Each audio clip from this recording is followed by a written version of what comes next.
여의도 가장 최고의 금융 전문가, 일타 강사, 이분 모르시는 분 안 계시죠? 네, 신한은행 IPS 기획부의 오건영 부부장님 모셨습니다. 안녕하세요. 네, 안녕하세요. 사실 여의도의 전문가 아니고요. 장안의 전문가. 네. 대한민국 최고의 일타 강사로. 네, 금융 일타 강사. 공부벌레. 제가 예전에 이 오건영 그 부부장님의 제가 안 갖고 있는 절판된 책을 갖고 있어서 좀 빌려줘라고 얘기해서 보고 깜짝 놀랐어요. 우리 고등학교 때 국사책 같은 거 보면 줄 착착착착착 연필로 보면서 동그라미 치어 있고 막 그러잖아요. 네. 딱 그 책이었어. 교과서죠, 교과서. 그렇죠. 네. 와, 책들을 그렇게 다 읽어서 저 내공이 그냥 나온 게 아니고 손바닥과 발바닥으로 비비면서 올라가서 만든 내공이다. 그래서 훨씬 그 전달력이 뛰어난 것 같아요. 그러니까 학교에서 배워서 어떤 어려운 단어를 그냥 들어서 이렇게 남한테 전달하는 게 아니고 자기가 쫙 이렇게 계속해서 그 뭐라 그럴까요? 이 그 절구 찢듯이 계속 쪄가지고 만들어서 쌓아 올린 내공이에요. 그래서 쉽고 사람들한테 이해가 되게끔. 그래서 한국의 금융 IQ를 한 단계 올려준 사람이 바로 이 오건영 아닌가. 저 완전 공감하는데요. 네. 제가 섹터 애널리스트, 산업분석 애널리스트다 보니까 매크로를 진짜 몰라요. 네네. 그래서 제가 사실은 돈을 들여서 야간에 경제대학원을 열심히 2년 반을 다녔었는데 사실 오건영 부부장님께서 먼저 유튜브에 나오셨더라면 네. 인포맥스 라이브에서 제가 먼저 만나 뵈었더라면 네. 제가 밤에 학교를 다닐 필요가 없었던 거예요. 그래서 그 정도로. 네, 그 정도로 오늘 집중해서 오늘 들으시면 부산 강의가 되겠군요. 자, 이제 많은 강의 열심히 잘 들으시라고. 자, 일단 설명하기 전에 하나만. 하나만. 디플레가 그렇게 무섭습니까? 디플레이션이요. 네. 그렇죠. 네. 지금 뭐 다들 인플레 얘기를 하고 있는데 네. 사실은 저도 그 금융위기 이전까지만 해도 그리고 금융위기가 끝난 이후에도 사실 디플레보다는 인플레이션을 훨씬 더 두렵게 생각을 했었거든요. 그렇죠. 근데 저도 이제 몇 번 뒤어보니까 틀리고 뒤어보고 하면 이게 만만치 않고 블랙홀처럼 빨아당기고 있구나 이제 그 생각을 디플레가? 예, 그렇죠. 네. 이제 그 생각을 좀 많이 하게 돼요. 그러니까 제가 이제 이게 저도 처음 나와서 이 분위기를 파악을 못해서 이게 막 이렇게 치고받는 건지 아니면 이렇게 막 혼자 떠드는 건지 모르겠는데 편하게 하시면 됩니다. 네. 그냥 이렇게 제가 갖고 있었던 기억을 좀 하나하나 좀 되새겨서 말씀드리면 최근에 보면은 소비자 물가지수 뛰었다 미국 거 그다음에 이제 원자재 가격 뛰었다고 보면은 소비자 물가지수가 뛴 게 08년도 9월 이후 최고치라고 나와요. 08년도 8월 9월 이후에 그다음에 원자재 가격 뛰는 걸 보면은 구리 가격이나 철광석 가격이 11년도 2월 3월 이후에 최고치라고 나와요. 네. 그래서 저도 기억이 나는 게 생생하게 기억나는 게 11년도 초에 이제 아랍의 봄이라는 사건이 있었고 두 번째는 아마 많은 분들 기억을 하실 텐데 칠레 구리광산에 40명의 광부가 갇혔던 사건이 있었어요. 그래서 이게 그분들 다 꺼내냈거든요. 네. 그래서 뭐 인간 승리다 이제 이런 내용이 나왔던 게 이제 기억이 나는데 네. 그때 당시 이제 컬럼 중에 무슨 컬럼이 외신에 어떤 컬럼이 나왔냐면 그분들이 왜 거기까지 들어갔을까 이제 이런 내용이 있었어요. 그러니까 구리값이 비싸니까 거기서라도 캐올려야 된다 이런 얘기가 있었고 그리고 이제 뭐 그 패전선을 이제 훔쳐간다든지 그 다리 같은 데 보면은 이렇게 맨홀 뚜껑 있잖아요. 네, 철근의 맞아요. 가격이 하도 비싸니까 그걸 다 뺏어가는 아마 이제 산업에는 하셨으니까 네, 저 건설 애널리스트라서 제가 너무 압니다. 잘 하시잖아요. 네. 그때 당시 이제 그런 기억이 좀 나요. 그러면 이제 우리가 그때 당시에도 다들 물가가 많이 오를 것이다. 인플레이션이 문제다. 이제 이런 생각을 했었거든요. 그래서 저도 이제 지금 되돌아보면 그러면 08년도 8월 9월에 인플레가 그렇게 문제고 그렇게 무서웠는데 그 이후에는 왜 인플레를 못 만났을까? 첫 번째 생각. 두 번째는 11년도 2월 3월에 우린 인플레가 그렇게 무서웠는데 왜 그 다음에 인플레이션이 올라온 적이 없고 왜 철강석 가격은 이제서야 10년이 지난 지금에서야 11년도 3월 이후 최고치라는 이걸 뒤집어 말하면 철강석 가격은 10년 전의 레벨을 이제야 회복했다는 얘기잖아요. 네. 왜 그런 생각이 나왔을까? 그런 얘기가 나올까? 이걸 한번 되새겨보는 거죠. 저도 두 번 다 페이크를 먹었어요. 네. 첫 번째 페이크 먹었던 거는 08년도 8월 달에 페이크는 정말 뼈 아팠거든요. 정말 무서웠어요. 왜 그랬냐면 사실 금융위기가 리먼 파산 이후에 진행됐다라고 얘기하시는 분들이 계시는데 그때 07년도부터 겪어보지 않으신 분들은 그 말씀이 나오지만 네. 실제 실제 07년도부터 뒤어보시면 얘기가 달라요. 예, 저는 이제 07년도 8월 9월부터 이제 시작됐다라고 보는데 그때 당시에 베어스턴스의 헤지 펀드들이 파산이 되거든요. 그때 했던 얘기가 조금 이제 식사하시는데 지저분하신 게 느낄 수 있는데 그때 당시 바퀴벌레 이론이 있었어요. 바퀴벌레 한 마리가 나온 거죠. 네. 딱 잡았죠. 근데 알고 보니까 찬장을 여니까 이제 더 이상 얘기 그만. 네. 네. 너무 상상이 되네요. 예, 그렇죠. 네. 이제 그런 그림이다라는 얘기였죠. 그리고 사실 그게 팩트였던 거고. 그래서 이제 그걸 돌아봐서야 돌아보니까 그때 당시 베어 스턴스의 세계 헤지 펀드가 동결이 됐던 거는 사실상 바퀴벌레의 출현이었다. 이런 얘기를 했던 게 아직도 생생하게 기억이 나요. 그리고 08년도 1월 달부터 메릴 린치부터 시작해서 지금은 이제 BOA랑 합병했지만 대부분의 금융기관들의 실적이 주저앉는 게 나왔었고요. 1, 2월 달에 금융시장이 굉장히 많이 주저앉았었고 08년도 3월 달에 베어 스턴스가 파산을 했어요. 베어 스턴스가 딱 파산했을 때 거의 150년 역사를 가진 게 파산한 거거든요. 맞아요. 네. 그때 당시 JP 모건이 인수를 했고 페드가 거기에 돈을 내줬어요. 네. 그러면서 엄청난 자금을 뿌려줬거든요. 그때는 양적 완화는 안 했지만은 아마 이제 이 프로가 이제 저기 전문가분들이 보시는 프로라고 들어서 PDCF나 TSLF처럼 굉장히 과거에는 본 적이 없었던 이례적인 통화 정책 공급 방법을 썼었거든요. 그래서 이제 그런 정책들을 쓰면서 유동성 공급을 합니다. 그렇게 유동성 공급하니까 성장이 주저앉은 상태에서 돈을 뿌리잖아요. 그럼 어딘가 성장이 나오는 대로 가야 돼요. 그건 지금은 반도체 이렇게 딱 나오지만 그때 당시에는 어디로 갔냐면 원자재 시장으로 달려갔었던 것 같아요. 네. 그래서 08년도 2월, 3월을 거치면서 국제 유가가 배럴당 이제 08년도 5월 달에 배럴당 145달러를 그렇죠. 찍고요. 네, 맞아요. 그 다음에 이제 유가가 올라가다 보니까 그때 저 들었었던 얘기 중에서 아직도 이제 너무나 재미있어도 기억이 나는 게 유가가 너무 높으니까 에너지를 갖다 쓰기 위해서 옥수수밭을 태우고 옥수수밭을 뒤집어 엎다 밀밭을 뒤집어 엎어서 옥수수를 키우니까 밀의 공급이 부족해서 밀값이 뛰고 네. 뭐 이 얘기 있었잖아요. 그래서 농산물 가격이 다 뛰면서 에그플레이션이 나오기 시작을 해요. 그리고 이제 그때 당시에는 원자재 생산국인 러시아와 브라질의 주식시장이 하늘을 날았었고 네. 다른 시장 다 주저앉고 있는데 그래서 그때 당시에 성장주라고 한다면 저는 이제 뭐 전문가분들 앞에서 뭐 성장주 가치주 제가 얘기할 법은 아니지만 그때 당시에 성장주라고 한다면 돈은 그쪽으로 흘러갔다라고 생각을 해요. 다른 시장 다 주저앉고 그래서 저기 다우존스에서도 넘버원이 S&P 500에서도 넘버원이 그 친구였어요. 엑슨모빌. 걔가 네. 1위였어요.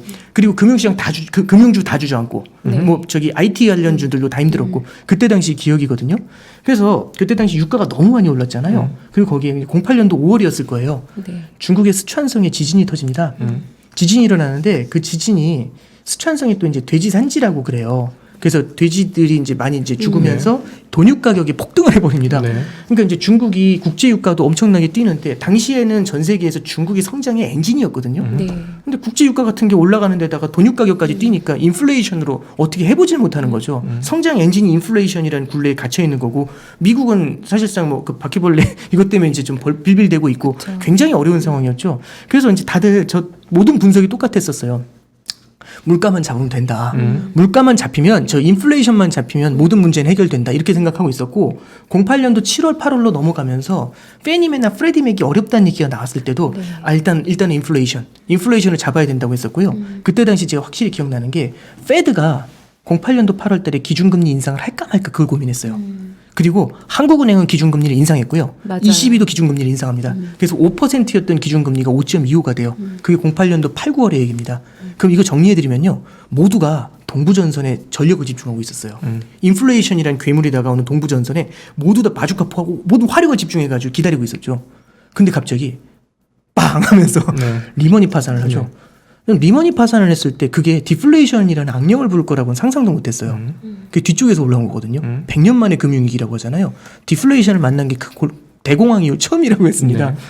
이게 한번 생각을 해보죠. 인플레이션을 잡기 위해서는 금리를 올려야 되고, 그죠? 그다음에 돈을 긴축을 해야 되는 거잖아요.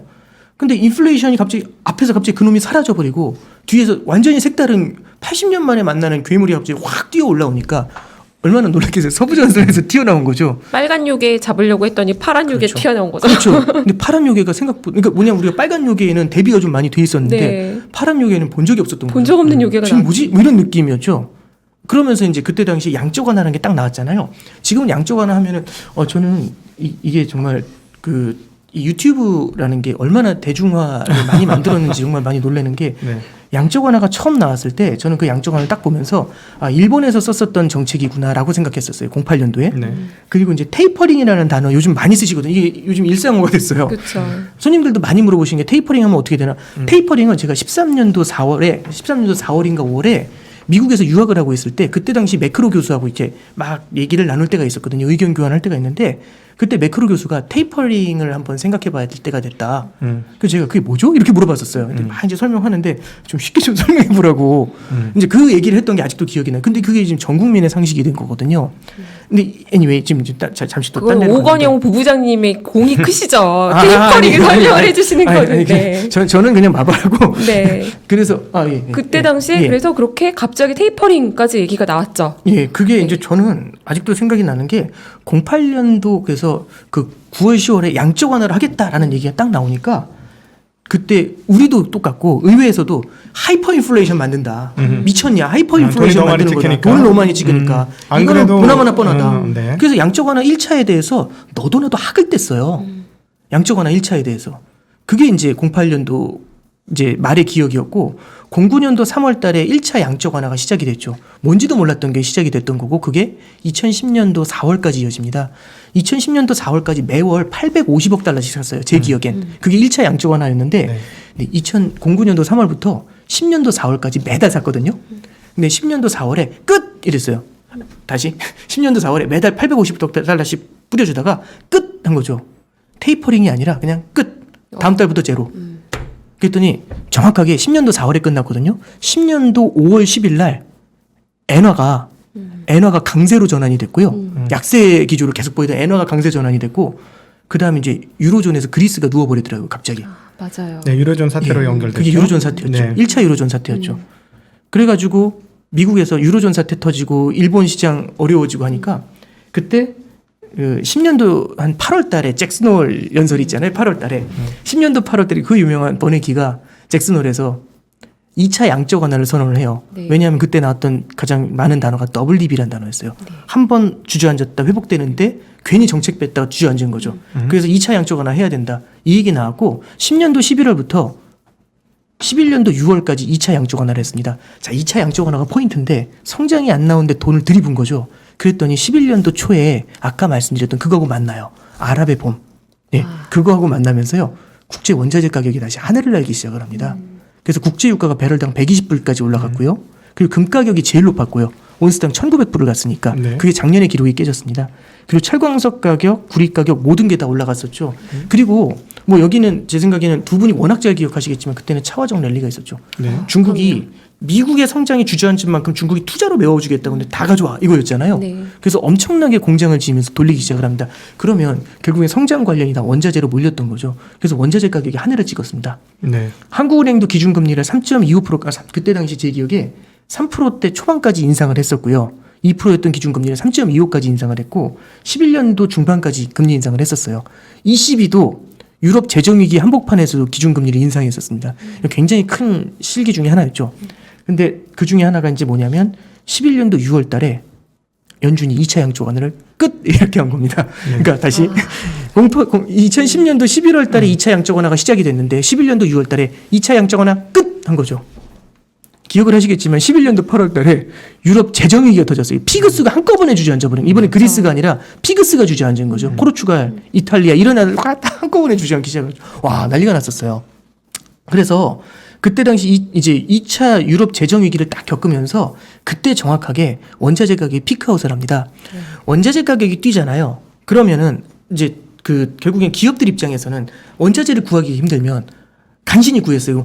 뒤인 거죠. 그래서 뭐라고 하냐면 당연히 이 얘기 하시는 거죠. 야, 몇 개월치 좀 확보해놔 이러죠. 그렇죠. 그럼 옛날엔 2달치만 재고를 갖고 있다가 이제는 6개월치를 살려고 할 거예요. 그러면 결국엔 예비적인 수요가 한꺼번에 쏠리죠. 근데 그러면 당연히 이제 예비적인 수요가 있을 거라고 생각하면 제가 예를 들어 투기꾼. 네. 아, 이거 이런 거죠. 그럼 어떻게 하면 돈 태워야죠. 투기해야 되죠. 네. 그래서 투기적 포지션이 늘어나게 되면은 결국엔 실수요에 예비적 동기의 포지션이 올라가고 그 위에 뭐가 세워지는 거냐면 결국 투기 수요가 얹어버리죠. 그게 결국엔 11년도에 원자재 가격 폭등을 만든 거잖아요. 근데 밑에서부터 실수요가 무너지기 시작합니다. 중국이 부채에 쌓여가지고 아 미안해 이러면서 이제 주저앉기 시작을 하고 그런 다음에 유럽도 그렇고 전 세계가 다 어려워지죠. 그래서 연준도 3차 양적 완화를 준비하는데 3차 양적 완화를 하려고 하니까 버냉키 회고록에 나와요. 저도 왜 그랬는지가 그때 알았어요. 버냉키 회고록을 보면서 그 버냉키 책 중에 그분하고 아는 것도 아니고 그분의 책을 광고하고 싶은 것도 없는데 그분의 책 중에 행동하는 용기라는 책이 있어요. 커리지 투 액트라는 책이 있어요. 추천해드리고 싶진 않아요. 굉장히 힘들어요 읽기가. 네. 너무 두꺼워요. 그리고 이제 쓸데없는 얘기가 좀 많으세요. 그래서 이제 근데 이제 거기 보면은 어떤 내용이 나오냐면 유럽 재정위가 터져가지고 2011년도에 3차 양적 완화를 하려고 하니까 의회에서 난리를 부렸다는 거죠. 채권을 사면서 돈을 찍으니까. 그래서 이제 버냉키 의장이 이제 했었던 건 뭐냐면 궁극적으로 미국의 경제를 살리는 방법은 딱 하나다. 뭐냐면 주택 시장이 돌아서야 된다라고 했고요. 네. 주택 시장을 살리려면 장기 금리가 낮아야 된다고 생각을 했어요. 그래가지고 어떻게 하냐면 단기 금리를 들어 올리면서 장기 금리를 찍어 누르는 방법을 쓰죠. 오퍼레이션 그렇죠. 네. 예, 그래가지고 이제 단기채를 팔고 장기채를 사는. 네. 그러면은 결국에는 돈을 뿌리는 게 아니라 단기채를 팔아서 나온 돈만큼으로 장기채를 사니까 추가로 유동성을 공급하지 않으면서 이 트위스트를 갖다가 꺾어버린 이제 그런 방법을 쓰게 되죠. 그리고 이게 결국에는 주택 가격 이제 장기 금리를 끌어내리면서 주택 시장에 이제 온기가 돌게 만드는 예, 그런 효과가 있었습니다. 근데 네. 그걸로도 안 되니까 결국에 12년도 9월에 3차 양적 완화를 했던 거죠. 이왕 얘기 나왔으니까 조금만 더 가면 3차 양적 완화를 할 때는 끝을 얘기하지 않았어요. 10년도 11월에 하면서 2차 양적 완화는 11년도 6월에 끝납니다라고 했거든요. 네. 근데 12년도 9월에 3차 양적 완화 시작할 때는 오픈 엔디드라고 해요. 끝이 없다는 얘기죠. 끝은 열어놓고 되면 끝 이거죠. 그래서 오픈 엔디드를 쓰니까 뭐가 가능했냐면 테이퍼링이 가능합니다. 조금씩 줄일 수 있어요. 네. 그래서 우리는 테이퍼링 하면 엄청 무서운 거 이렇게 생각하는데요. 이게 1차, 2차 양적 완화를 뚝뚝 끊으면서 겪었었던 그 아픔을 알기 때문에 연준이 그래서 만들어낸 거죠. 네. 그 테이퍼링도 사실은 어떻게 보면 하나의 완충장치 같은 거였던 겁니다. 그러니까 저도 이제 그게 기억이 나는데 이제 자 이것도 이제 잠깐 좀 3000%로 갔다 이제 돌아오는 건데 제가 이제 말씀드린 건 디플레이 얘기하다 이제 여기까지 흘러왔잖아요. 저는 11년도에도 똑같은 생각을 했었어요. 원자재 가격이 그렇게 많이 뛰니까 인플레이션이 문제다. 네. 이렇게 되면 중국도 계속 긴축을 해야 되고 경기 회복이라는 게 참 어려울 텐데. 네. 근데 12년도부터 우리가 만났던 단어는요. 저성장 저물가라는 단어를 만났습니다. 네. 그리고 10년째 이래요. 그리고 저성장 저물가에서 벗어나려고 발버둥 치고 있다는 얘기를 하잖아요. 되돌려보면 08년도 글로벌 금융위기 때가 13년 전이잖아요. 그렇죠. 13년 동안 뭐 했니라는 질문이 가능할 수 있죠. 여러 가지 했었거든요. 근데 다 안 됐죠. 네. 그래서 그렇죠. 다시 돈을 막히는 거죠. 무지무지무지에 많이 푸른 거죠. 네. 풀었다 또 끊었다. 그렇죠. 감축을 하려다 지금 9조 달러까지 찍었으니까요. 네. 총 자산이. 그렇죠. 그러니까 이제 저는 두 가지였다고 봐요. 하나는 그 디플레라는 압력이, 그러니까 중력이 밑으로 작용하는 것처럼, 그러니까 그런 거 어렸을 때 그런 장난 치잖아요. 비닐봉지 놓고 탁탁 이거 치잖아요. 그런 거 해보지 않나요? 이렇게 저 같은 게 이렇게 탁 치면서 이렇게 내리면 또 치고, 네. 또 치고, 또 치고 계속 올릴 수 있잖아요. 쳐올리는 거죠. 네. 할 때마다 엄청난 힘을 주면서. 근데 문제는 중력은 밑으로 작용하고 있다라는 거죠. 아무리 쳐도 그렇죠. 계속 내려온다. 그렇죠. 계속 내려오죠. 그 디플레가 중력이다. 예, 그렇죠. 그러니까 디플레가 굉장히 큰 중력처럼 작용하고 있다라는 그런 생각을 좀 해보고 이게 10년 이상 이어지면서 된 굉장히 큰 만성적인 고착화 예, 그런 거하고 맞물려 버린 거 아닌가라는 생각을 좀 하게 돼요. 그래서 제가 차트를 하나 가져온 게 있는데 네. 그걸 좀 하나 잠깐 보여드릴게요. 요걸 보시면 국제 원자재 가격 흐름인데 제가 이제 조잡하게 나오기 전에 조잡하게 얼른 몇 개만 차트 그린 건데 여기 보시면 CRB 인덱스라고 해가지고 원자재 종합지수잖아요. 사실 이 원자재 종합지수로 보는 것보다는 이제 개별 원자재 가격으로 보는 게 맞는데 이렇게 원자재 종합지수로 보시면 제가 점을 하나 찍어놓은 게 빨간색 두 개를 찍어놓은 게 08년도에 하나 가서 찍혀 있죠. 예, 그런 다음에 원자재 가격 폭락하는 게 보이죠. 그 다음에 11년도 중반에 찍혀 있습니다. 유럽 재정위기 이후에 올라오질 못하고요. 밑으로 계속 기죠. 그래서 언제 바닥을 찍냐면 20년도 3월, 4월에 바닥을 찍습니다. 그리고 그거는 경기가 돌아서가 아니라요. 무제한 양적 완화의 힘이었겠죠. 그런 다음에 우뚝 쓰는 모습이 보이죠. 자, 그러면 저는 이제 이런 생각을 하는 겁니다. 원자재 가격이 폭등을 하니까 인플레이션 아니에요? 이 질문이 나오죠. 저는 앞에 두 번을 겪어봤잖아요. 네. 앞에 두 두 번을 번은 속아도 겪어봤죠. 세 번째는 속을 수 없다. 이제 속는다 안 속는다를 떠나서 저는 그래서 되게 이제 신중하게 바라보고 싶은 거죠. 그래서 며칠 전에 폴 크루그만이 에세이를 쓴 게 있는데 저는 그 크루그만의 에세이를 보면서 굉장히 공감을 많이 했는데 크루그만도 11년도 얘기를 하고 있어요. 공감 100배였죠. 이게 저는 그래서 그런 생각을 합니다. 우리가 이제 여기서 어떤 질문을 계속 던지고 있는 거냐면 원자재 가격 혼자서 하드 캐리 해가지고는 인플레이션을 진성의 인플레이션을 만들어내기는 굉장히 어려울 것 같아요. 그럼 뭐가 따라가 줘야 되냐면은 탄탄한 실물 경제의 성장이 따라가 줘야 되고요. 네. 그 탄탄한 실물 경제의 성장이라는 건 수요가 뒷받침돼야 됩니다. 수요가 좋잖아 이렇게 생각하실 수 있는데 나쁘진 않은 것 같아요. 근데 예상보단 조금 아닌 것 같아요. 뭐가 문제냐면 미국의 소매 판매 지표는요.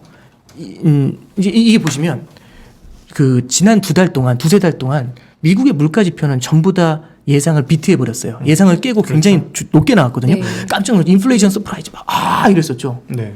근데 성장 관련 지표는 요번에 고용 지표 제외하면 성장 관련 지표는 굉장히 시그널이 혼재돼서 나타나요. 어떤 건 기대보다 잘 좋은 게 있고 어떤 건 기대보다 되게 안 좋은 게 있고 그렇거든요. 네. 소매 판매 지표 같은 경우는 그냥 시장이 기대하는 정도 쏘쏘 이 정도로 나오고 있어요. 네. 근데 저는 중요한 건 미국만 볼 게 아니라 다른 나라도 함께 볼 필요가 있다고 봅니다. 영국의 소매 판매 꺾였고요. 독일, 유로존이 소매 판매가 안 좋거든요. 호주 별로 안 좋고 제일 저는 키가 되는 거는 중국의 소매 판매라고 봐요. 아, 중국에 대해서는 아마 이미 많은 분들이 나오셔서 말씀하셨을 텐데 다른 쪽의 성장은 모르겠는데 내수 소비 성장이 생각보다 강하지 않다라는 얘기는 많이 들으셨을 거예요. 저도 작년도 11월, 12월 달에 기사가 아직도 기억나는 게 작년도 12월 달 특집 기사 보시면 중국은 코로나에서 제일 먼저 들어섰잖아요. 그쵸. 마스크 제일 먼저 벗었잖아요. 네. 그렇잖아요. 그래가지고 식당이 줄을 서가지고 어떻게 해보질 못한다는 얘기가 있었어요. 그래서 그 기사를 보면서 이거야말로 중국의 보복 소비다. 이제 이런 얘기가 있었거든요. 근데 올해 5월 달부터 분위기가 좀 달라요. 중국의 보복 소비가 생각보다 강하지 않다라는 얘기를 하고 있는 거죠. 보복 소비가 빠르게 지나간 건가요?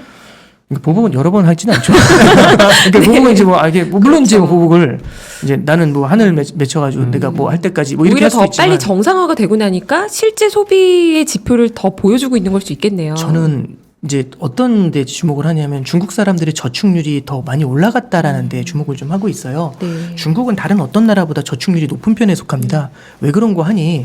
첫째, 저축률이 높다는 거는 미래에 대한 불확실성이 컸을 때 그러거든요. 사회보장이 강하지 않으면 저축률이 높아요. 그러니까 이런 거잖아요. 병원에 갔는데 아직도 저는 미국에서 병원 갔던 게 아직도 기억나는데 그 응급실 가니까 2시간 앉아 있었거든요. 애가 잠깐 아파가지고. 네. 2시간 앉아 있는데 이제 의사가 너무 친절해가지고 고맙습니다 하고 돌아왔는데 일주일 후에 체크가 날아왔어요. 영수증이 $3,000더라고요. 네, 미국 그러니까 세죠. 360만 원, 350만 원 눈이 튀어나왔죠. 이제 말씀드리고 싶은 건 이거 미국의 의료제도가 아니라 중국이나 이런 데는 사회보장제도가 특히 이제 아시겠지만 농민공들 이런 분들을 대상으로 해가지고 사회보장제도가 생각보다는 좀 약한 편에 속해요. 그럼 이런 분들은 불확실성이 높기 때문에 저축률이 높아지게 되거든요. 언제 무슨 일이 벌어질지 모르니까.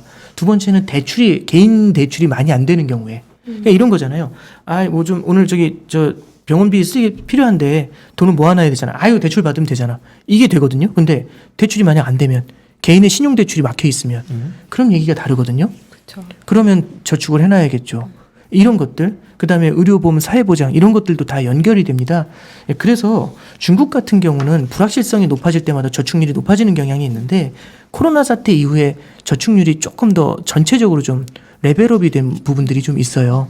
그러면 이제 여기까지 한번 정리를 해보면 결국에는 원자재 가격이 하드캐리하는 거는 저도 동의, 지금까지는.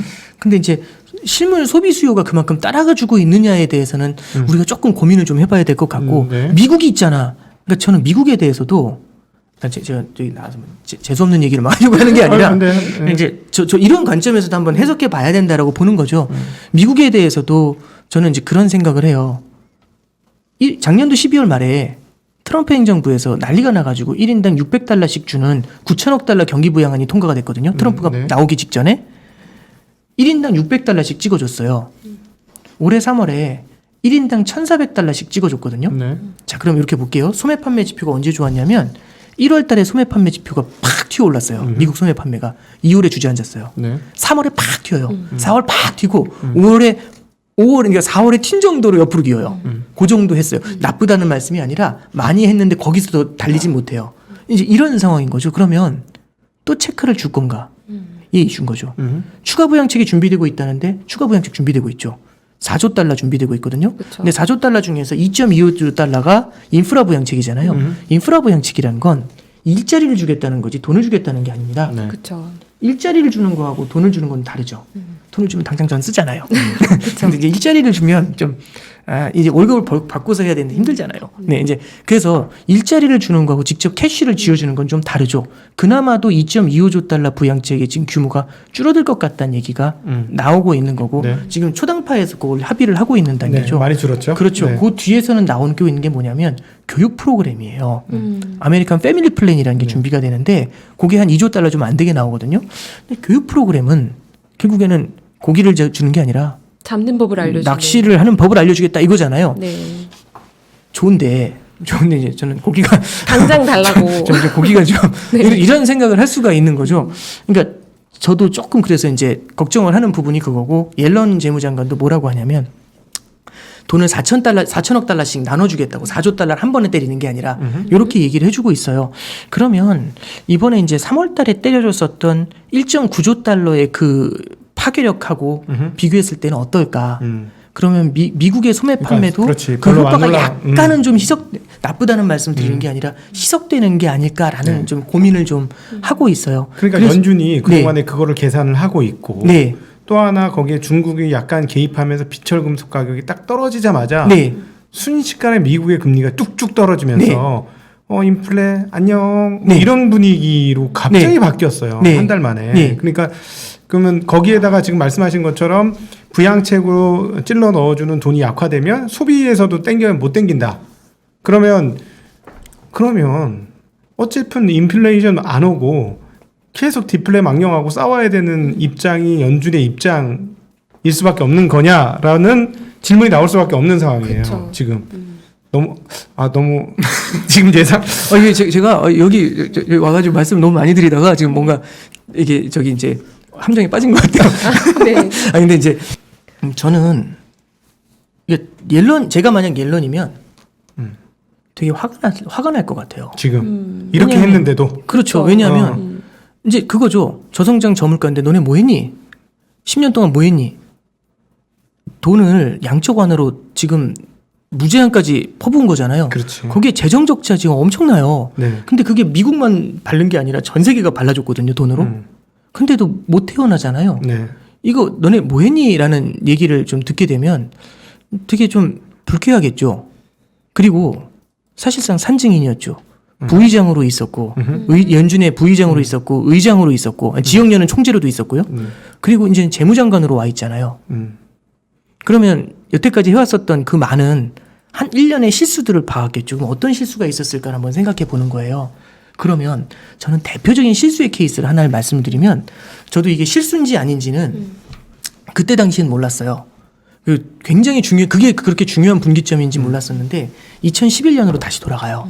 2011년에 유럽 재정위기가 있었죠. 네. 2011년도 이제 그리스가 이제 10년도 초에 한번 크게 흔들리고 난 다음에 10년도 말 넘으면서 조금 이제 안정이 됐어요. 그리고 이제 미국도 그때 당시 이제 10년도 11월부터 2차 양적 완화를 했다고 말씀드렸으니까 어쨌든 금융시장이 좀 안정된 것 같아요. 근데 미국은 당시 2차 양적 완화를 하면서 돈을 더 뿌렸고요. 인플레이션 리스크에도 불구하고 유로존은 뭐라고 했냐면 여기서 물가가 오르면 큰일 난다. 그렇지. 물가가 오르면 보수적으로 행동했죠. 나중에 한꺼번에 금리를 올려야 돼서 다 박살난다. 맞아. 그래서 미리 금리를 올려서 물가를 잡아야 될 것 같아. 이래가지고요. 유로존이 2차례 기준금리 인상해요. 유로존이 2차례 기준금리 인상해요. 그러면 둘은 다른 선택을 했죠. 눈앞에 있는 경기의 회복을 위해서 한쪽은 나중에 급격한 금리 인상을 해야 되는 게 두려우니까 금리를 인상한 거고 물가를 잡으려고 긴축을 한 거고요. 어스테리티죠. 연준은 돈을 푼 거죠. 자, 그게 이제 10년도 말이었습니다. 자, 그러면 10년이 지난 지금으로 돌아봤을 때 그럼 우리는 어떤 결과를 보고 있냐 이거죠. 더 그러면 풀잖아요. 유럽은 지금 더 많이 풀고 있고. 선배를 훨씬 넘어섰죠. 네. 10년도 11년도에 무슨 얘기가 있었냐면 유로존에서는 20이잖아요. 유럽 중앙은행이잖아요. 유럽 중앙은행은 독일 분데스방크의 전통을 이어받고 있어요. 독일 분데스방크는 예전에 바이마르 공화국 당시 1차 세계대전이 끝나고 그거 다 있잖아요. 이렇게 막 저기 벽돌로 뭐 이게 하고 뭐 바르고 뭐 돈으로 뭐 했어요. 뭐 이런 거 있잖아요. 그래서 빵을 살려니까 한 수레를 가져가야 되는데 그렇죠. 돈을 잠깐 쉬는 동안에 뭐 누가 도둑이 뛰어가지고 돈을 다 버리고 수레만 수레만 갖고 뭐 다 이런 덮어요. 얘기 막 네. 나오잖아요. 네. 그 아픔이 있어가지고 인플레이션 하면 자다가 또 벌떡 일어나요. 그렇죠. 어마어마하게 싫어하거든요. 네. 그래서 이제 연준이 양적 완화를 하는 걸 보면서 이거는 중앙은행이 할 짓이 아니다라는 평가를 했었어요. 네. 근데 지금 보면 벌써 10년째 2014년도부터 해가지고 계속 하고 계시거든요. 15년 3월부터 해서 사실 예고는 14년부터 했고 아직까지 계속 하고 계시거든요. 일본은 13년부터 계속 하고 있어요. 그렇죠. 그러니까 오히려 그때 당시에 먼저 과감하게 돈을 풀고 나간 쪽이 가장 먼저 경기 사이클이 돌았던 거고 그렇죠. 그래서 13년도 5월에 테이퍼링을 선언했고 그렇죠. 14년도 1월부터 테이퍼링을 시작했고 14년도 12월에 테이퍼링을 끝냈고 15년도 12월에 기준금리를 인상하는 사이클에 들어갔고 물론 이제 다시 지금 다 내려왔지만 근데 그렇게 이제 한 사이클을 돌아갈 수가 있었던 거죠. 네. 그래서 이제 첫 번째는 어설한 긴축을 했던 유로존의 케이스가 하나의 교훈처럼 남을 겁니다. 네. 그러겠죠. 그래서 네. 지금도 그 얘기해요. 돈 이렇게 많이 뿌리면 인플레이션이 오잖아. 그러면 이제 반대쪽에서 다 하는 얘기가 일본은 이렇게 물어보죠. 유럽은 이런 얘기 딱 하면 이렇게 되잖아요. 할 말이 없죠. 네. 이제 그때 당시 이제 저는 되게 큰 분기점 중에 하나였던 것 같아요. 그래서 저도 아직도 기억나는 게 15년도 12월 달이 그랬어요. 15년도 12월 달에 참 저도 씁쓸한 기억이었는데 그 결과가 15년 12월에 나와요. 10년도 말에 그 결과가 15년도 12월에 미국은 처음으로 9년 6개월 만에 기준금리를 인상했어요. 경기 회복 때문에. 유로존은 경기가 너무 안 좋아가지고 양쪽 하나 늘립니다. 네, 맞아요. 그래서 그때 그레이트 디버전스라고 해가지고 대분기라는 표현을 썼어요. 통화정책의 대분기. 사실 저는 통화정책의 대분기라는 표현도 있지만 결국에는 오스테러티라는 거, 긴축이라는 게 어쩌면은 되게 안 좋은 처방이었다라는 것에 대한 결론을 내버린 유럽의 네, 긴축이. 그렇죠. 예, 이제 네. 그런 케이스가 아니었나 이제 그러니까 예, 지금 그런 생각을 좀 해요. 예. 일본도 그렇고 유럽도 그렇고 미국도 그렇고 우리가 뭐 계속해서 뭐 지금 금융시장에서는 인플레이 언제 나올 거냐 그래서 테이블링 언제 할 거냐 계속 얘기하고 있지만 연준 네. 입장에서는 이런 느낌을 가질 것 같아. 뭐? 인플레? 아 좀 와봐. 아 좀 왔으면 좋겠어 우리도. 우리 그러니까 네. 인플레이션 우리 요리할 수 있는 요리도구 너무 많아. 그거 다 잡아낼 수 있어. 근데 아 이놈의 디플레는 안 잡히네. 네. 뭐 이런 심리가 지금 연준 그 밑바닥에 쫙 깔려 있는 거 아니냐. 이거 그냥 편하게 말씀하시죠. 뭐 아, 예. 이렇게 네, 예. 그냥 뭐 예. 신한은행을 대표하시는 분도 아니고 아니 뭐 대표 그냥- 능력도 없고요. 예, 뭐 그냥 이렇게 아주 편하게. 뭐, 제가 그냥 개인적으로 되게 고민하는 영역을 이제 물어봐 주셔가지고 저도 이제 좀 설명을 좀 드리면 저는 이제 그렇게 생각을 좀 해요.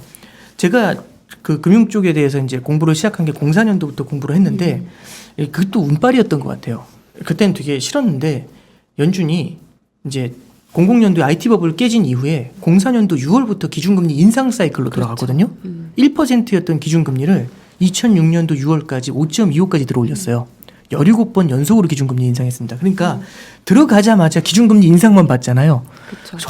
금리 인상을 왜 해? 그런데 이제 항상 했던 말이 뭐냐면 물가가 올라오기 전에 선제적으로 기준금리를 인상한다라는 표현을 썼어요. 선제적이니까 프리엠프티브라는 그 단어는 선제적으로 이제 물가가 올라오는 걸 조져버리겠다. 이제 이런 뜻이잖아요. 이게 저도 그래서 왜 이렇게 뭐 선제적으로 한다는 이런 말까지 쓸까? 선제적이란 말은 2%라는 물가 목표를 정해놓고 올라오면 올라와서 찍기 전에 먼저 찍을 것 같으니까 예측을 딱 하면서 때려버리는 거죠. 그래야지 올라오지 못하고 죽는다. 올라오지 못하고 죽는다. 그래서 그 정책을 썼던 겁니다. 그러니까 예측이 들어가요. 프로젝션이. 올라올 것 같아. 죽여! 이거거든요. 네. 근데 이제 왜 이런 생각을 했을까 해서 보니까 그 인플레이션에 대한 중앙은행 그 한 어떤 저 인사의 평가 중에 뭐 어떤 단어가 나오냐면 인플레이션은 잡초와 같다는 표현이 있어요. 네 그렇죠. 그래서 제가 이게 무슨 뜻인가 했는데 제가 요즘 그 애들하고 이제 주말 농장을 해요. 네. 주말 농장 보면 잡초가 인플레이션은 잡초와 같다는 그 말이 얼마나 미웠을까 인플레이션이 그 생각 진짜 자다가도 벌떡 일어날. 와 이거는 제가 그래서 올해는 잡초가 너무 싫어가지고 비닐 까만 비닐로 덮고서 했거든요. 빵꾸 뚫어놓고 그 빵꾸에서 살짝 하나 뚫린 데서 나와요. 그리고 뽑아도 다음 주에 또 나오고 와 이게. 죄송합니다. 진짜 이상한 얘기를 좀 했네요. 그러니까 이제 그게 네. 잡초 같아서 너무 먼저 죽여버려야죠. 완전히 먼저 싹을 잘라버려야 된다 이런 생각을 하는 거죠. 선제적으로. 농약 치듯이. 그렇죠. 그러니까 네. 비닐봉지로 덮어라. 네. 빵꾸 뚫리면 오 인플레 이러면서 이제 잡초하면서 덮는 거죠. 이 생각을 이제 중앙은행이 했었던 거예요. 그 동안에는 그렇죠. 네. 2%라는 적정 물가 목표를 잡아놓고 이게 인플레이션 타겟이었잖아요. 근데 이제는 뭘로 바뀐 거냐면 알고 보니까 이제 금융위기 이후에는 체질이 바뀌었다라고 생각하는 거죠. 네. 아 이거 아니다. 체질이 완전히 바뀌었다. 네. 잡초가 아니야 이게. 그렇죠. 이제는 뭐냐면 인플레이션이라는 게 안 오시는 거죠. 그분들이 맨날 와서 제잘되던 그 까치들이 안 오는 거죠. 네. 이 뭐야? 이제 이런 거죠. 한동안 기다려도 안 와요. 먹이를 줘도 안 와요. 그래서 이제 알게 된 거죠. 뭐냐면 드디어 이제 인플레이션이라는 게 참 오기가 어려운 현상이 이제 벌어진 거니까 인플레이션을 맞이하기 위해서는 인플레이션이 그냥 올라오다가 죽는 게 아니라 이게 지속 가능하게 올라올 수 있는지를 봐야 된다 이런 거죠. 그럼 지속 가능한 게 뭡니까? 이제 이렇게 물어봐죠. 그럼 일정 수준 2% 위로 올라와서 일정 수준 유지되는 걸 봐야 된다. 아 예? 그럼 일단 2%를 넘는다는 거고 일정 수준이 뭡니까? 그러니까 그건 모르겠다. 어느 정도 유지돼서 우리가 확신이 생길 때 그게 추세적인 인플레이션이다. 지속 가능한 인플레이션이다. 이렇게 얘기한 거죠. 네. 그럼 여기서 이제 결론이 나옵니다. 뭐냐면 2% 오기 전에 때려버린다가 아니라 예측을 하고 2%를 넘어서 우리가 안심하는 그 순간까지 유지가 돼야죠. 그래서 확실한? 이걸 뭐라고 하냐면 작년 8월에 평균 물가 물가제. 목표제를 도입을 맞아요. 했습니다. 그게 AIT입니다. 네. 예. 그래서 그 작년에 이제 8월 달에 평균 물가 목표제를 도입할 때는 뭐야 이거 이제 이런 느낌이거든요. 연준은 얘기한 거죠. 우리는 아웃컴 베이스로 간다. 아웃컴 베이스는 뭐냐면 일단 2% 위로 올라오는 걸 확인하고 그런 다음에 일정 수준 이어지는 거 확인하고 콜 이때 올리겠다는 거죠. 그래서 옛날하고 다르게 이제는 예측하고 들어가는 게 아니라 후행적으로 대응할게요. 이렇게 이제 사실상 커뮤니케이션 한 겁니다. 그러니까 통화 정책에서도 완전히 항복을 해버린 거라고 저는 생각을 해요. 그러니까 저는 이게 기후 변화와 같은 큰 변화가 일어났다라고 보여지는데 한마디로 표현하면 아마존드라고 표현되지 않습니까? 바로 이 생산성 혁명이 그 IT 기술하고 만나면서 게다가 거기에 이제 스마트폰 체제에 네트워크 환경까지 네. 붙어버리면서 생산 단가가 미친 듯이 떨어지는 거예요. 근데 이번에 최근에 나오는 생산자 물가하고 소비자 물가 차이 격차를 보면 기가 차지 않습니까? 중국 같은 경우는 생산자 물가 9% 올랐는데 소비자 물가 1%대 올라요. 아니 이게 도대체 무슨 일이야 도대체. 그러니까 이게 이미 중국이나 이런 나라들도 자동화가 엄청나게 이루어지면서 아무리 그 옛날처럼 원자재 쪽에서 때려 박아도 비싼 가격으로 때려 박아도 상당히 싼 가격으로 제품을 만들어내서 우리한테 공급해 준다는 거죠. 네. 예, 이 부분들이 디플레이션의 기조를 만든 거 아닌가. 그래서 이젠 연준도 그걸 알아서 충분히 그 올라올 때까지 또 이거 아주 옛날에는 이게 잡초였는데 요즘 귀한초야. 난이에요. 난. 난이야. 오이 길러줘야 돼요. 난이에요. 잘 난초예요, 난초. 길러가지고 예. 잘 꼽힐 때까지 한번 잘 뽑아내줘야 돼. 잘못 잘랐다가는 꽃 볼 일이 없는 거죠. 네. 이렇게 바뀐 게 아닌가 싶거든요. 네. 저는 이제 아마존 효과라는 것도 지금의 이제 디플레이션 압력이 그 중력에 굉장히 큰 역할을 하고 있다는 네. 거는 100% 동의하고요. 근데 그 외에도 우리가 좀 봐야 될 게 좀 있는 것 같아요. 저는 그게 이제 오늘 타이틀로 인플레이션과 그 적들이라는 제목을 적어놨는데 왜 그렇게 적었냐면 일단 저는 첫 번째는 여기에 주목을 좀 합니다. 이게 뭐냐면 원자재 가격이 많이 뛰었다는 얘기를 처음에 이제 해드렸잖아요. 원자재 가격이 뛰는 건 지금은 인플레죠. 근데 성장이 못 따라오잖아요. 그럼 올라버린 원자재 가격이 그 성장을 짓눌러 버려요. 그럼 성장이 사라지게 되면서 네. 디플레로 가죠. 그러니까 말씀드렸던 것처럼 12년 이후에 나타났었던 디플레는요. 성장이 약한 상태에서 원자재 가격까지 오르면서 성장의 싹을 자른 겁니다. 그래서 쭉 흘렀던 그냥 거죠. 소비가 그냥 줄어버려요. 쉽게 얘기하면 가격 오르면 소비 안 하니까 그냥 성장할 것도 못 해버려 뭐 이런 식으로. 좋지 않은 상황이죠. 그렇죠. 사우디의 원유 장관이었던 분 중에 석유 장관이었던 사람 중에 야만이라는 사람이 있었어요. 70년대에 그 사람이 석유 파동 당시 무슨 얘기를 하냐면 석유 가격이 올라가는 게 우리한테 좋은 게 아니라고. 그렇죠. 왜? 이랬더니 다 하는 얘기가 석유 가격이 올라가게 되면 첫 번째는 수요가 죽어버리니까 원유 가격에 급락을 만들어낼 수 있고 두 번째는 대체 에너지에 대한 수요를 자극해버릴 수 있다라고 얘기하죠. 맞습니다. 네. 저는 그 사람이 했었던 얘기에 굉장히 포인트가 많다라고 생각을 해요. 그 사람의 예언 중에 하나가 너무 높아버린 원자재 가격이 실제로 실물 경기를 찍어 눌렀던 케이스. 저는 인플레이션과 그 적들의 1번이라고 봅니다. 네. 우리는 눈으로 봤을 때 인플레이션이라고 보는데 실제로 그러지 않았던 거죠. 네. 오히려 디플레이션을 갖다 자극한 거죠. 두 번째는 저는 경기 부양책을 비롯한 부채의 증가라고 봅니다. 네. 금리를 너무 낮게 유지하고 그러니까 이거잖아요. 아니 저 10억 대출 받아야 되는데 딱 이렇게 얘기하면 나중에 금리 뛰면 어떻게 지금은 낮지만 더 괜찮아. 받아도 금리가 올라갈 일이 없어 이러면 이제 받죠. 아무 문제 없으니까 저금리가 장기화 고착화될 거라는 합리적인 기대가 생기게 되면 부채가 폭발적으로 늘어나게 돼요. 네. 그러면 단기적으로는 수요를 끌어당기게 되죠. 근데 단기적으로는 수요를 끌어당기지만 나중에 부채 부담 때문에 이게 수요가 계속해서 위축이 돼 버리는 문제가 그렇죠. 생기죠. 그러니까 부채라는 건 빚이라는 건 미래의 소득을 현재로 땡겨오는 겁니다. 그럼 미래의 소득을 현재 땡겨가지고 지금 파티를 하죠. 행복하죠. 근데 문제는 시간이 가면 갈수록 그게 나중에 해야 될 소비가 사라지는 문제가 생기는 하나만 거죠. 여쭤볼게요. 거기서. 예. 이 부채 중에 가장 중요한 부채가 부동산 부채 아닙니까? 부동산 부채 세게 나온 나라마다 항상 그런 식으로 디플레 갔지 않습니까? 네.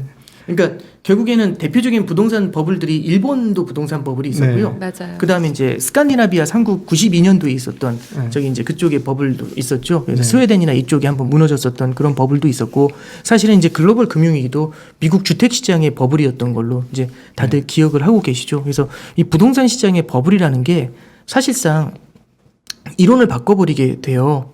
그러니까 이제 일본의 케이스를 잠깐만 한번 되새겨 보면 그랬던 것 같아요. 저도 일본에 그 리처드 쿠라는 분이 있어요. 일본의 이제 그 버블 붕괴에 대해서 이제 연구를 한 사람인데 그 사람의 책을 보면서 되게 많이 공감했었던 게 이제 이런 내용이 실려 있더라고요. 뭐라고 얘기를 하냐면 우리는 금리가 낮아지게 되면은 돈을 빌리기가 쉬워지고 돈을 빌리기가 쉬워지니까 소비를 하고 돈을 빌려서 소비를 하거나 투자를 하게 되죠. 이게 경기 부양을 만들게 되는 거예요. 그렇죠. 그럼 소비가 늘어나니까 당연히 기업들은 투자를 늘리고 고용을 늘리고 네. 소득이 늘고 소비가 늘고 이런 선순환으로 가니까 금리 인하는 만병통치약 이렇게 얘기했거든요. 근데 문제가 하나 있습니다. 만약에 빚이 많은 상태에서 버블이 깨졌잖아요. 제가 예를 들어서 100억짜리 집을 샀어요. 100억짜리 집을 샀는데 제 돈이 10억이 있었고 대출이 90억이 있었습니다. 아, 이건 상상의 가정. 네. 예, 10억도 없고 100억짜리 집을 또 버블이니까. 예, 그러니까 일단 그렇게 샀다고 가정을 하죠. 네. 근데 제가 이제 그 100억짜리 집을 샀는데 일본처럼 10분의 1 토막이 나요. 그럼 10억이 된 거잖아요, 집값이. 네. 빚이 90억이죠. 네. 은행에서 아이고 저기 힘들어지셨으니까 대출을 줄여드릴게요 이러진 않죠. 90억이라는 부채는 그대로 남아 있어요. 그러면 여기서 이제 가장 좋은 방법은 이제 그냥 이렇게 배를 째는 방법이 있죠. 근데 배째라 등 따라 하면 이게 또 이제 살기가 힘들어지니까 이거 어떡하지 하는데 이게 답이 있는 거예요. 월급을 받을 수 있는데 그래도 열심히 벌면서 이제 대기업 다니면서 돈을 받을 수가 있는 거죠. 이 일본 사람이. 그런데 금리가 낮아요. 엄청 낮아요. 금리를 계속 낮춰줘가지고. 그럼 어떻게 하냐면 월급을 받아가지고 계속 빚을 갚아나가요. 그럼 쓸 돈이 없어. 그렇죠. 자 보면 금리를 낮추면 돈을 더 빌려가지고 투자를 하거나 소비를 하잖아요. 그게 아니라 금리를 낮추면 버티면서 대출을 갚아요. 아, 그럼 시중의 통화량이 금리를 낮추니까 시중의 통화량이 줄어들어요. 음. 이러면 경기 부양으로 안 이어져요. 그렇죠. 이게 일본의 잃어버린 30년을 만들었다는 게 네. 리처드 쿠의 얘기고 저는 굉장히 거기서 네, 그렇지. 예, 어떻게 이런 생각을 하지 그런 이런 거죠. 딜레마, 그런 딜레마에 지금 빠진 게 아닌가 전 세계가. 저는 부채가 굉장히 크다라는 것 때문에 네. 이런 부채의 부담을 한 번 정도는 크게 넘어설 수 있는 무언가가 좀 필요할 것 같고요. 네. 그래서 저는 이런 생각을 좀 하게 돼요.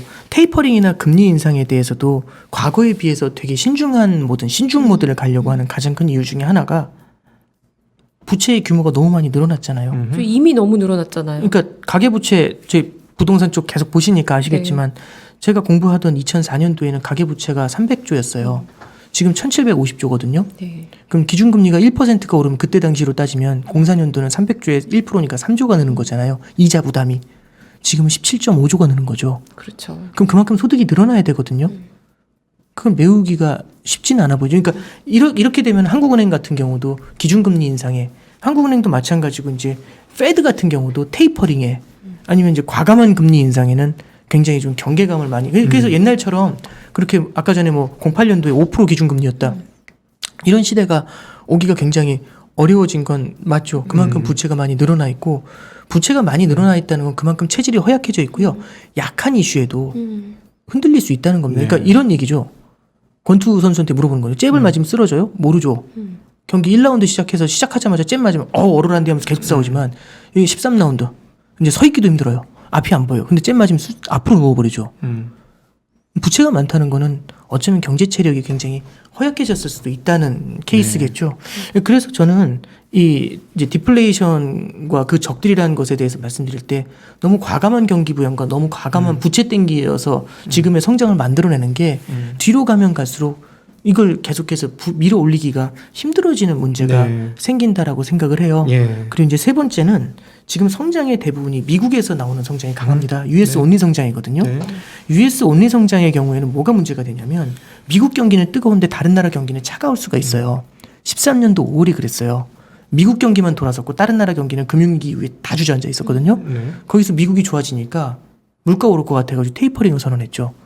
한꺼번에 줄이면 안 되니까 테이퍼링을 했죠. 그쵸. 많이 줄여서 하겠다고 했죠. 그랬더니 텐트럼이 나는데 미국은 많이 안 빠졌어요. 이머징 국가가 난리가 났거든요. 맞아요. 그래서 우리는 테이퍼링은 엄청 무서운 걸로 기억을 하죠. 트라우마가. 왜? 테이퍼 텐트럼이 이머징부터 뒤흔들어 버렸으니까 우리는 그렇게 기억을 하고 있거든요. 네. 그래서 저는 미국 온리 성장이라는 게 만들어낸 것이 그럼 불균형 성장에서는요. 특히 불균형 성장의 핵심이 미국이면 미국이 기준금리를 올릴 때 미국 하나만 바라보면서 기준금리 올리기가 쉽지 않을 거라고 봐요. 네. 다른 나라의 상황도 다 봐야 되거든요. 그러면 지금의 테이퍼링은 지난 13년에 했던 테이퍼링하고 다를 겁니다. 어떤 면에서 다르면 정말 많은 면이 다를 텐데 네. 가장 다른 부분을 한번 겪어봤다는 거죠. 네. 그러니까 예를 들어서 제가 상준이 형이랑 이제 곽상준 지점장님이랑 이제 같이 이제 대화를 하다가 그 얘기를 하는 거죠. 이제 뭐 어떤 거 갖고 막 논쟁을 벌쳐요. 그랬더니 이제 갑자기 이제 막 제가 막 논리적으로 뭐라고 얘기했는데 갑자기 이제 곽상준 지점장님이 딱 얘기하시는 거죠. 내가 그거 해봤는데 그럼 거기서 게임 끝나죠. 아, 예. 아, 그렇게 되나요? 하면서 여기로 확 몰려가잖아요. 해본 것만큼 중요한 건 없죠. 패드도 한번 해봤죠. 네. 이머징도 한번 뒤어봤죠. 뒤어보면 얘기가 달라요. 뒤어보면 트라우마가 있죠. 네. 그러면 야구를 보잖아요. 네. 야구 볼 때 아직도 이제 기억이 나는 게 예를 들어 저 4번 타자 좀 센 선수 하나 딱 타석에 들어서면 중계하는 분들이 뭐라고 하냐면 아, 외야수들이 다 뒤로 물러나고 있습니다. 뭐 이런 얘기를 해요. 왜 물러날까요? 맞아봤으니까. 네. 맞아봤으니까 뒤로 가는 거죠. 네. 안 맞아봤으면 앞에 있을 거 아니에요. 쫙 뒤로 밀리는 거죠. 네. 그럼 이머징도 테이퍼링을 한번 겪어봤잖아요. 네. 대비를 하지 않을까요? 네. 그럼 뭘 하냐면 선제적으로 기준금리를 인상하겠죠. 네. 나중에 한꺼번에 따라 올리기 싫으니까. 그래서 지금 한국은행이 뭐 빠른 8월까지 얘기가 나오고 있는데 한은은 조금 케이스가 다른 것 같고요. 한은 같은 경우는 이제 약간 이제 뭐 러시아, 브라질, 멕시코, 터키 이쪽하고는 약간 궤를 달리하는 것 같고 한국은행 같은 경우 이제 금융안정 쪽에 포커스를 좀 크게 두고 네. 있는 면이 강하다고 봐요. 물론 이제 그것도 금융안정도 큰 틀에서 돌아봤었을 때는 테이퍼링이라는 것들이 만들어낸 부담도 거기에 이제 일정 부분 작용을 했을 거라고 보고 근데 이제 그런 이머징 국가들 특히 그때 13년도에 굉장히 많이 깨졌었던 이머징 국가들 같은 경우는 진짜 수비수가 그러니까 저 외야수가 뒤로 쫙 밀리는 그런 느낌이에요. 그러면 테이퍼링 하지도 않았는데 금리 인상하고 있죠. 그럼 그 나라의 경기는 어떻게 될까요? 안 그래도 별론데 더 무너지는 거 아니에요? 네. 그러면 네. 테이퍼링이라는 것, 그러니까 우리가 갖고 있는 학습 효과라는 것도 되게 무서운 겁니다.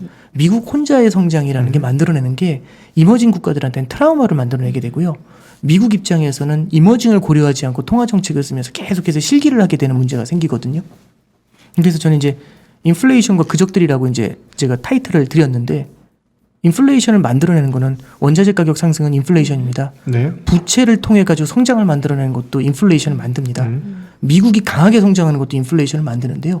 그 뒷면에 다 예. 적대 디플레가 역설적으로 어떻게 보면 그림자로 딱 있네요. 예, 디플레라는 악령을 우리는 앞에서 인플레만 보이지만 동부전선이 보이지만 뒤에 서부전선에서 괴물이 커지고 있다는 생각을 해보는 거죠.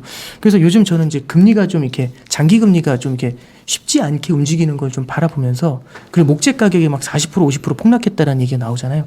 그런 걸 좀 바라보면서 아직도 이제 페드가 왜 저렇게 신중하게 움직이려고 하는지 왜 트랜지토리 파월이라는 별명이 나왔답니다. 일시적 파월 이러고 이제 얘기하는 거죠. 그런 조롱을 들으면서도 여전히 일시적이라는 그런 확고한 신념을 갖고 가려고 하는 건지 이제 그런 생각을 좀 이제 진짜 요즘은 생각이 좀 많이 복잡해요. 그런 것들을 좀 고민을 해보게 됩니다. 그 지금 쭉 설명해 주신 게요. 인플레이션과 그 적이 좀 만만치 않다. 네. 첫 번째 적이 원자재, 두 번째가 부채를 통한 성장, 세 번째가 미국 혼자 성장. 네. 이렇게 제가 잘 받아 적으면서 열심히 공부하면서 들었는데요.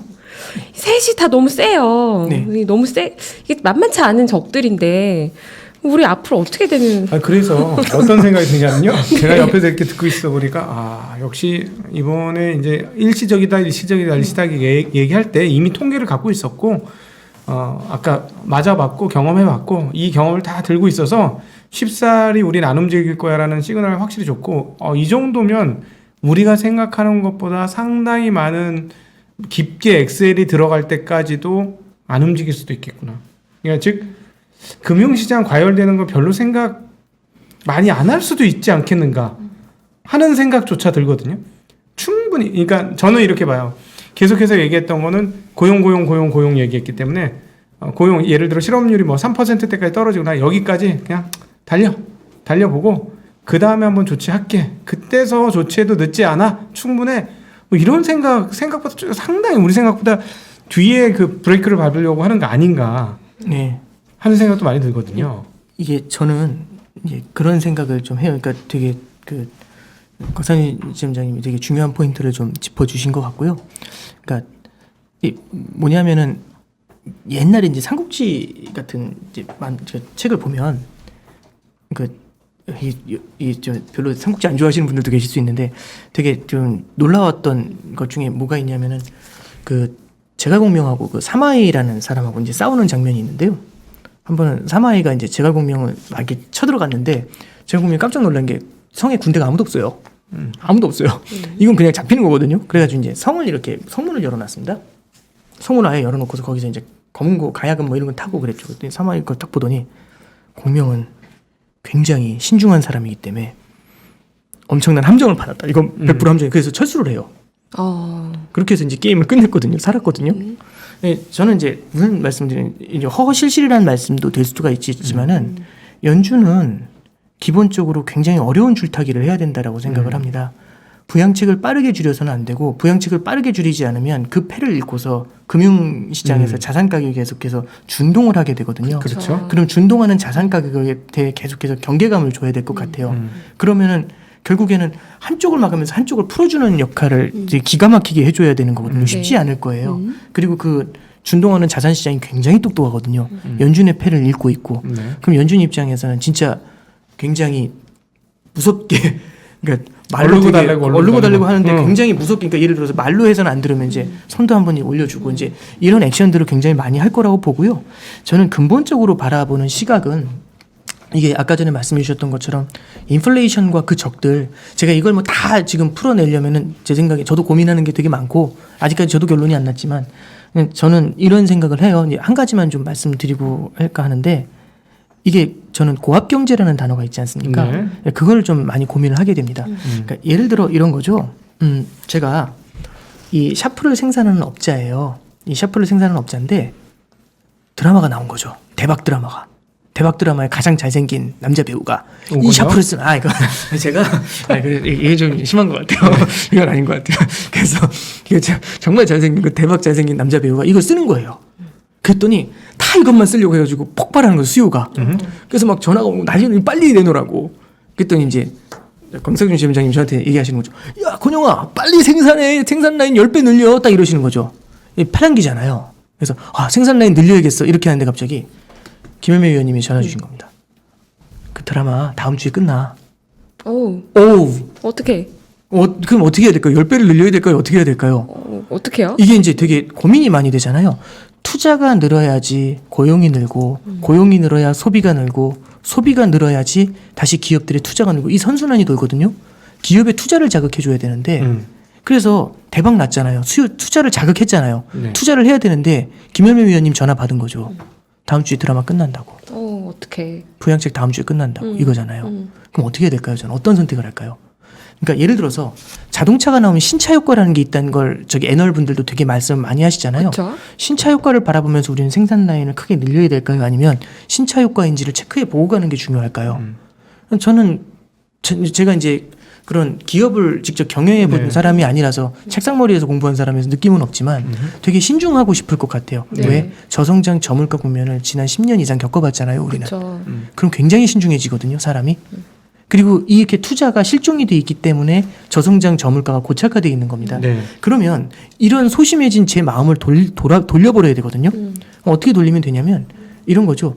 이 샤프가 그 드라마가 1년 이상 하는 거예요. 계속.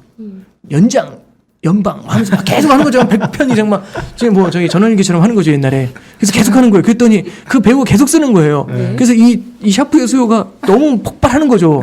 1년 내내. 그랬더니 이제 박선지원님 전화하시는 거죠. 너는 1년 전에 내가 말한 뭐 하는 애냐. 막 이러면서 너 바보냐 막 이런 얘기 하는 거죠. 빨리 지금이라도 늘려 해가지고 그제서야 이제 늘려요. 그러면 여기서 중요한 건 초과 수요를 만들어내면 투자를 자극하잖아요. 초과 수요가 중요한 것도 있는데 그 앞에 네 글자가 더 붙어야 돼요. 만성적인이라는 단어가 더 붙어야 돼요. 네네. 만성적인 초과 수요를 만들어야 그래야 이제 디플레 망령에서부터 완전히 해소되고. 네, 그게 고압 경제입니다. 네. 고압 경제를 만들려면 그러니까 결국에는 어떻게든지 이 차를 위로 밀어 올려야 되는 거잖아요. 구덩이에 빠져 있는 차를 밀어 올려야 되잖아요. 근데 차가 구덩이를 빠져나오는 순간 바로 앞에 상가가 있는 거예요. 사람들이 다니는 굉장히 바로 앞에. 그러면 차를 막 엑셀을 세게 밟아가지고 밀어 올리는 거죠. 그래서 보인다 하는데 갑자기 마음속에 뭐가 드냐? 상가. 그럼 엑셀을 줄이겠죠. 그쵸. 부딪히면 안 돼. 그럼 뒤로 가죠. 2008년의 기억. 네. 자, 다시 한번 밟아. 쫙 올리는 거죠. 됐어. 뜨거워. 드디어 왔어. 근데 상가, 살짝 누추려 했더니 또 뒤로. 이게 2011년의 기억. 이번엔 진짜 다 올라왔어. 다 올라왔어.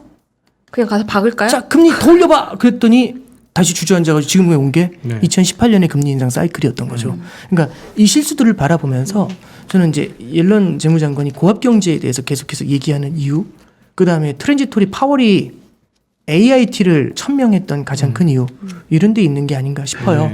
근데 어쩌면 이런 게 있죠. 이런 거 있습니다. 선을 딱 그어요. 여기가 이제 초등학교 때로 돌아가서 저 초등학교 때는 얼마나 유치했냐면 선을 그어놓고 짝꿍이 넘어오면 잘랐어요. 네. 그래가지고 저기 그쵸. 이제 지우개 넘어오면 그만큼 자르고 막 그런 거 있었잖아요. 되게 유치한 기억이긴 한데 그래서 저는 이제 그런 거죠. 이제 제가 연준입니다. 오늘부터 선 넘어오면 자르는 게 아니라 선 넘어와서 일시적으로 뭐 한 좀 10분 이상 버티면 그때 자를 거야. 이제 이렇게 얘기하는 거죠. 그렇게 이제 얘기한 거죠. 근데 저 혼자 그렇게 얘기를 한다고 해서 다른 사람이 그걸 믿지 않을 수도 있죠. 네. 왜? 그 수많은 시간 동안 우리는 다 알고 있었던 거죠. 넘으면 자른다는 걸. 그러면 어쩌면 AIT라는 연준의 그 레토릭이 그 정책적인 변화가 우리한테 그리고 금융시장 참가자들한테 녹아있지 않을 수도 있죠. 그리고 신흥국의 중앙은행 담당자들한테도 그 AIT라는 말 자체가 평균 물가 목표제라는 말 자체가 녹아있지 않을 수도 있죠. 그렇죠. 미스커뮤니케이션이나 정책의 미스매치가 나올 수 있죠. 연준은 굉장히 천천히 가려고 하는데 신흥국은 먼저 기준금리를 올리는. 네. 요즘 고민하고 있는 게 그런 겁니다. 네. 네. 앞으로 저희가 오늘 이제 좋은 말씀 계속 해주셨는데요. 네. 너무 이게 거대한 인플레이션의 적들하고 계속 팽팽하게 제가 받은 인상은 어떤 느낌이냐면 이게 연준이 외줄타기를 하는 정도가 아니라 다양한 각도에서의 줄타기를 엄청난 그 고개를 해야 되는 상황인 것 같아요.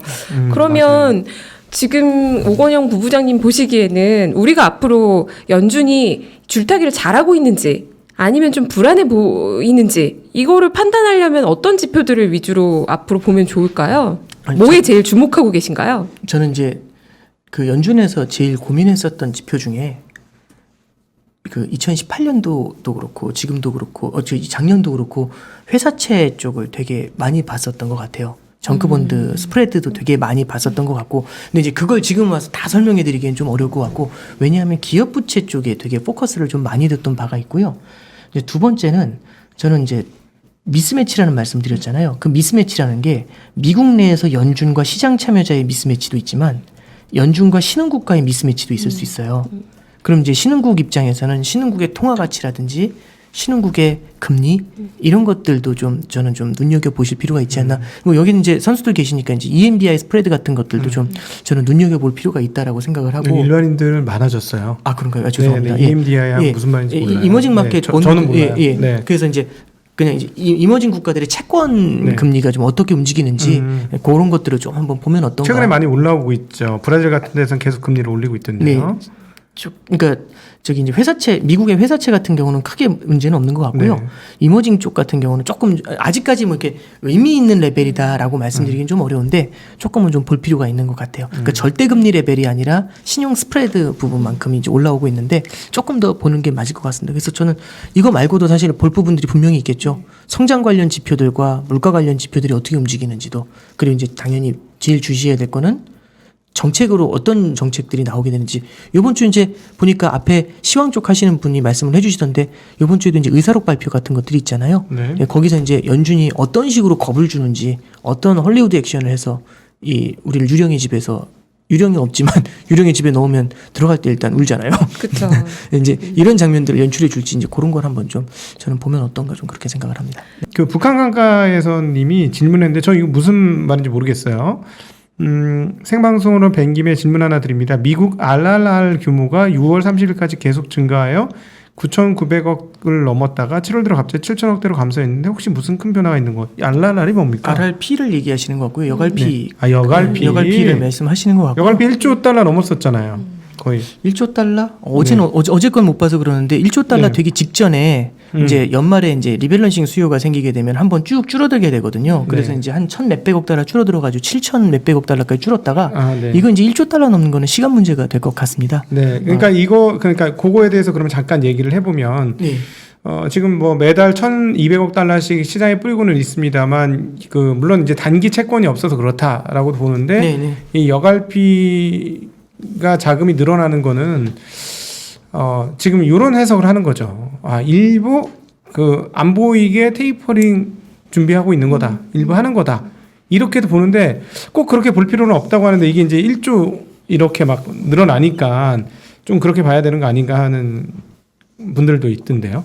그러니까 이제 양적 완화라는 개념을 좀 우리가 이해를 할 필요가 있는데, 그러니까 금리라는 거는 가격이고요, 통화량이라는 거는 양적인 지표입니다. 근데 제가 이게 좀 길게 저희가 애매하죠. 사실은 시간은 거의 다 되고 있는데요. 네. 그래도 1타 강사시니까 네, 이거 네. 포함해서 오늘 요약까지 아주 해서 간단하게만 제가 네. 그리고 이거는 다음에 제가 또 나오실 간단하게 거니까요. 네. 제 생각에 얼른 대충 말씀드리다가 도망쳐서 네. 다시는 등장하지 말아야 될 것 포인트 같습니다. 위주로 다시 한번 예. 말씀해 주세요. 이렇게 좀 설명을 드릴게요. 되게 이제 어려운 말씀이지만 양적 완화를 하면 돈을 무제한으로 뿌리고 있는 거지 않습니까? 그럼 돈의 통화량이 증가를 하게 되면 돈의 공급이 늘어나니까 돈의 값이 금리가 내려가야 돼요. 네. 근데 연준 같은 경우는 지금 기준금리를 0에서 0.25% 밴드로 잡고 있습니다. 네. 이 안에 존재해야 되거든요. 근데 돈이 너무 많이 풀리게 되면 금리가 마이너스까지 내려가요. 그렇죠. 왜냐하면 돈을 어딘가에 보관을 해야 되는데 보관할 데가 없거든요. 그러면 금리가 마이너스까지 내려가면 기준금리를 지키지 못하죠. 네. 그죠? 그런 나라들이 이미 있죠. 예. 네. 그래서 이 기준금리를 지키지 못하면 방법은 두 가지입니다. 기준금리를 더 인하하거나 마이너스까지, 네. 아니면은 단기 자금을 빨아들이거나 두 가지 방법이 있거든요. 근데 지금 기준금리를 인하하는 건 말이 안 되겠죠. 테이퍼링 한다고 얘기를 하면서. 그러면 단기 자금을 빨아들여가지고 기준금리 내부에서 존재하도록 위치하도록 계속 자금을 빨아들이고 있는 겁니다. 그러니까 이쪽에서 막 푸니까 이게 밑으로 내려간다 계속 빨아들이는 거죠. 근데 이제 계속 빨아들이면 이제 커피도 계속 빨아들이면 되게 막 숨 막히는 것처럼 계속 이제 이쪽에서 막 빨아들이면서 미치려고 하는 거죠. 네. 그러니까 이제 그걸 바라보면서 시장에서 이러는 겁니다. 자자자 봐라. 문제가 크다. 상류에서부터 물을 계속 트니까 이렇게 되는 거 아니니? 언제까지 네가 빨아들일래? 해법은 간단하죠. 그만 뿌려. 테이퍼링 하라는 얘기죠. 네. 그러면 테이퍼링 할게요 하면 문제가 해결될 수 있죠.